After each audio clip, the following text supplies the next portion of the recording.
Have you ever wondered how a superpower that once rivaled the United States could just disappear? In 1991, the world watched in astonishment as the Soviet Union, a vast empire spanning 11 time zones, collapsed. How did this happen? How did a nation that put the first man in space and held half the world in its ideological grip simply cease to exist? Today, we're diving deep into the dramatic story of the rise and fall of the USSR. Our story begins not in 1991, but way back in 1917. Russia was in turmoil, crippled by its involvement in World War I. The Tsar Nicholas II was an out-of-touch ruler, and the people were starving. This created the perfect storm for revolution. In October 1917, a radical group called the Bolsheviks, led by a charismatic revolutionary named Vladimir Lenin, seized power. They promised the people peace, land, and bread, a slogan that resonated deeply with the suffering masses. The Bolsheviks were communists, inspired by the ideas of Karl Marx. They envisioned a new kind of society, one without classes, private property, or ENA. They pulled Russia out of the war and began the difficult process of building the world's first socialist state. But this birth was not a peaceful one. A brutal civil war erupted between the Bolshevik Reds and the anti-communist Whites. After years of bloody conflict, the Red Army emerged victorious, and in 1922, the Union of Soviet Socialist Republics, or the Soviet Union, was officially born. After Lenin's death in 1924, a power struggle ensued, and a man named Joseph Stalin came out on top. Stalin was ruthless and paranoid. He launched a series of 5-year plans to rapidly industrialize the country. The goal was to transform the Soviet Union from a peasant society into an industrial powerhouse, capable of competing with the West. And in many ways, it was a staggering success. Factories, dams, and cities sprang up where there was once only farmland. But this progress came at an unimaginable human cost. Stalin's policy of collectivization forced millions of peasants off their land and onto state-run farms. Resistance was crushed. This led to a catastrophic famine, particularly in Ukraine, known as the Holodomor, which killed millions. At the same time, Stalin unleashed the Great Purge, a reign of terror where anyone suspected of disloyalty from old Bolsheviks and military leaders too, artists and ordinary citizens, was arrested, sent to labor camps called gulags, or executed. Stalin cemented his absolute power, but he did so by creating a society built on fear. Then came the ultimate test, World War II. Initially, Stalin signed a non-aggression pact with Hitler's Germany. But in 1941, Hitler betrayed him, launching a surprise invasion of the Soviet Union. The war on the Eastern Front was apocalyptic in its scale and brutality. Cities like Stalingrad and Leningrad became symbols of incredible suffering and even greater resilience. Despite staggering losses, estimated at over 27 million people, the Red Army managed to push the Nazis all the way back to Berlin, playing a decisive role in the Allied victory, emerging from the war as a global superpower. But victory didn't bring peace. It brought the Cold War. The world was now divided into two camps, the capitalist West, led by the United States, and the communist East, led by the Soviet Union.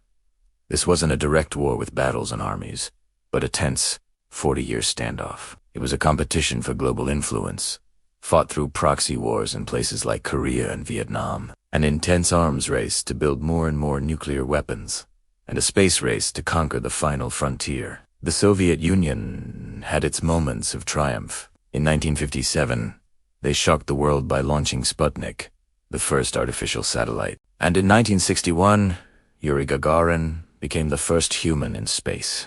These achievements showcased Soviet scientific and technological prowess and seemed to validate their system. For many people living under Soviet rule, there were benefits: guaranteed employment, free education, and free healthcare. But underneath this veneer of stability, the system was rotting from the inside. The centrally planned economy was incredibly inefficient. Without competition or market signals, factories produced goods that nobody wanted, while basic necessities were often in short supply. Long lines for bread, shoes, or toilet paper became a grim, everyday reality for Soviet citizens. The quality of consumer goods was notoriously poor. While the military-industrial complex churned out tanks and missiles, the people yearned for blue jeans and decent appliances. Ideologically, the Stalin forced atheism and suppression of dissent created a spiritually and creatively barren landscape. The vibrant cultures of the 15 republics that made up the USSR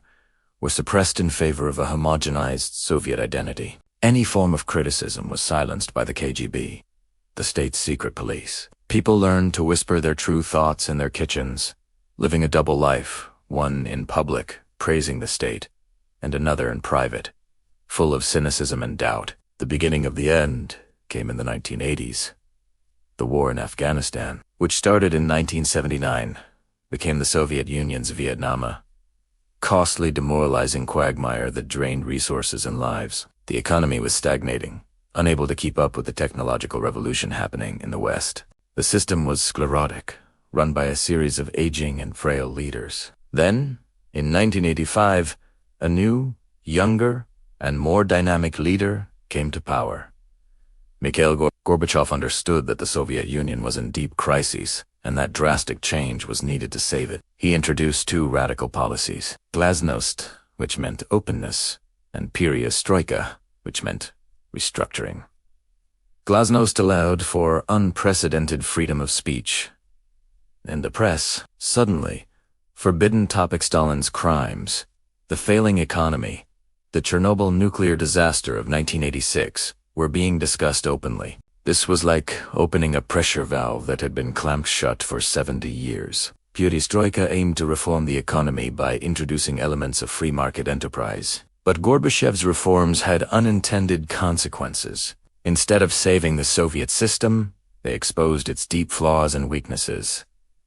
Glasnost didn't just lead to criticism, it unleashed a tidal wave of nationalism. The different republics within the USSR, like Lithuania, Georgia, and Ukraine, began to demand more autonomy, and then outright independence. They had never forgotten their own languages, cultures, and histories. The economic reforms of perestroika also created chaos. They dismantled the old system without effectively creating a new one, leading to massive disruptions, inflation, and shortages. Instead of making life better, for many, it made things worse. Things came to a head in August 1991.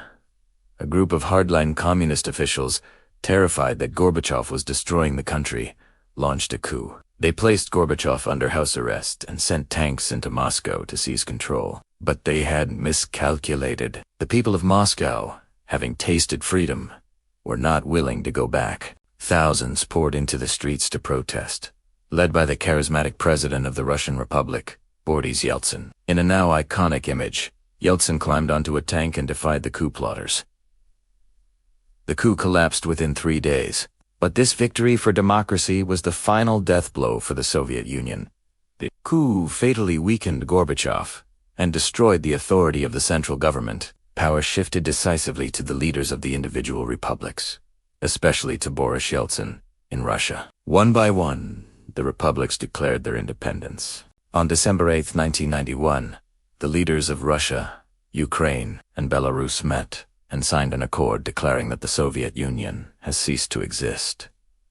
A few weeks later, on Christmas Day, December 25, 1991, Mikhail Gorbachev appeared on television for the last time as the Soviet president. He announced his resignation, and that evening, the red Soviet flag with its hammer and sickle was lowered from the Kremlin for the last time, replaced by the white, blue, and red flag of Russia. After 74 years, the great communist experiment was over. The collapse was not caused by a foreign invasion or a great war, but by an implosion from within, a combination of a broken economy, a loss of belief in the ruling ideology, and the powerful resurgence of national identities brought the superpower to its knees. The fall of the Soviet Union redrew the map of Europe and Asia, ended the Cold War, and ushered in a new, uncertain era in world history. The story of the Soviet Union is a powerful lesson about the tension between state control and individual freedom, between grand ideals and human reality. It's a history that continues to shape our world today. Thanks so much for watching. If you found this journey through history interesting, Please hit that like button and subscribe for more deep dives into the events that shaped our world. See you in the next one.